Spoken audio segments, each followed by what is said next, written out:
is that? This, Look at this good, I'm glad you picture. asked me that. This is called a Jim Dunlop Strummer.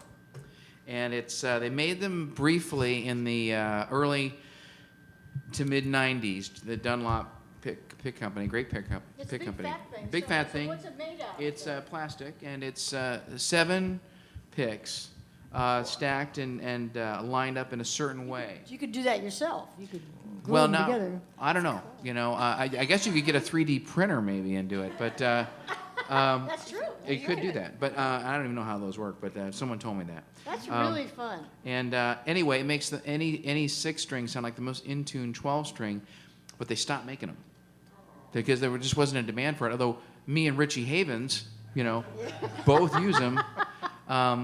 My left arm is really, I have to ice it tomorrow just after this gig, you know. Really? It's bad. But the right arm, as you can see, is just, you know probably because I use it for other things.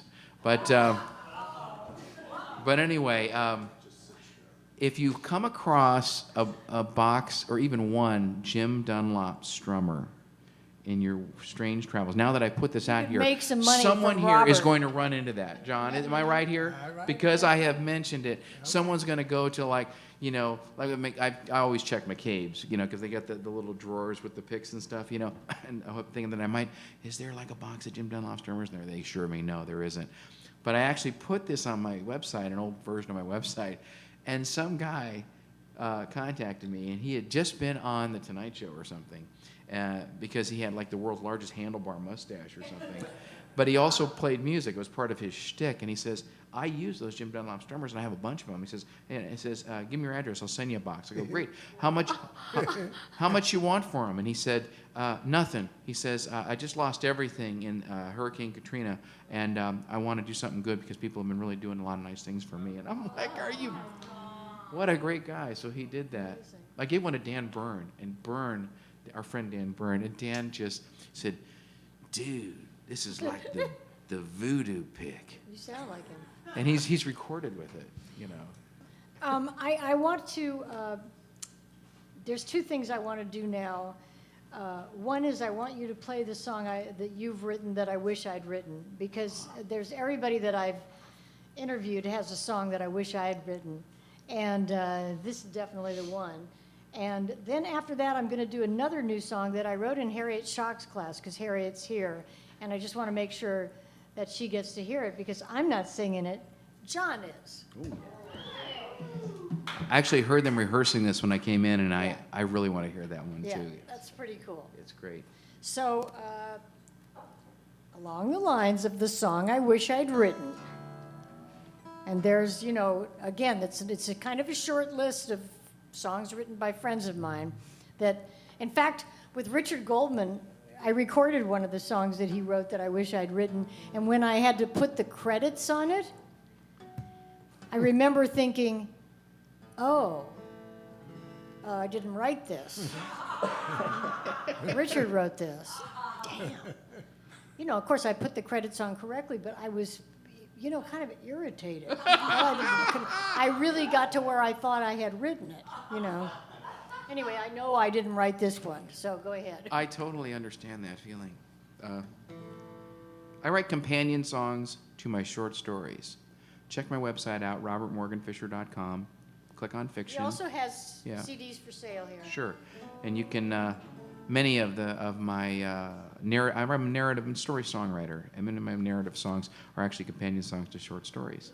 And this is one of them. And I put 3 on my website, including Don't You Want to Go to Mars, and this one, which is called A Life in Music. I was born in a pine cone on the tallest spruce tree. I was raised by a forest at the edge of the sea. Felled at 580, thought I'd live my lifespan. But that day at the sawmill was where my life began. I lived a life in music, and it's funny to see how the guitar never falls very far from the tree. Quartered and sanded, shipped here and there, turned into cardboard, tables and chairs. But the best part of me, a luthier did buy, a delicate cross grain simply captured his eye. Delicate cross grain simply captured his eye. Quartered and sanded, fitted and matched, tuned to a turn when some strings were attached, placed in a case and then sent to some store where I hung on the walls for 6 months or more. Hung on the walls for 6 months or more. I lived a life in music, and it's funny to see how the guitar never falls very far from the tree. Bought by a rich man and left in the case while he schemed and he traveled all over the place, till his 8-year-old daughter, left alone in the house, opened a closet and we became pals. Opened a closet and we became pals. When she switched to piano in her 14th year, I helped her kid brother recognize his career. But he wanted things louder, soon left me behind.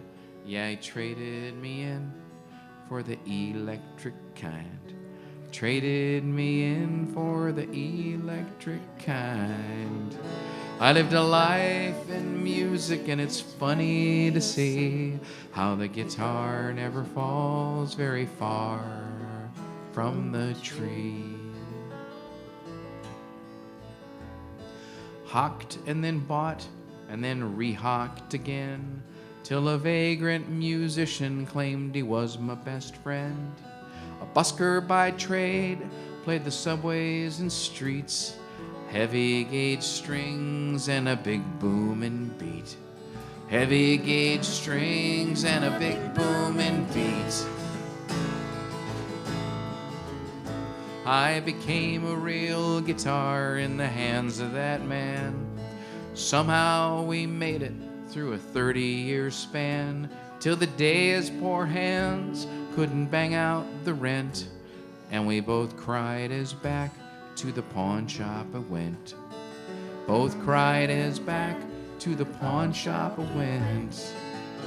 I lived a life in music, and it's funny to see how the guitar never falls very far from the tree. But by this time my past, it had caught up with me. I was told that I now had a rare pedigree. A rock and roll prince quickly carried me off, but his hands were too weak and his fingertips soft. Hands were too weak and his fingertips soft. Proudly displayed with those he'd collected, but I didn't feel special, I just felt neglected. So I bowed up my neck till the prince couldn't play, and in no time at all he just gave me away. No time at all the prince gave me away. I lived a life in music, and it's funny to see how the guitar never falls very far from the tree. Strings were all tarnished, my finish was cracked. I ended my days with an old lumberjack. The two of us found such a wonderful rhythm that when he passed on, they buried me with him. When he passed on, they buried me with him. Now I lie here at rest in a stand of spruce trees, 10 billion songs still beating in me. The lumberjack slumbers, I dream of decay, and wait for the tree roots to take me away. I lived a life in music, and it's funny to see how the guitar never falls very far from the tree.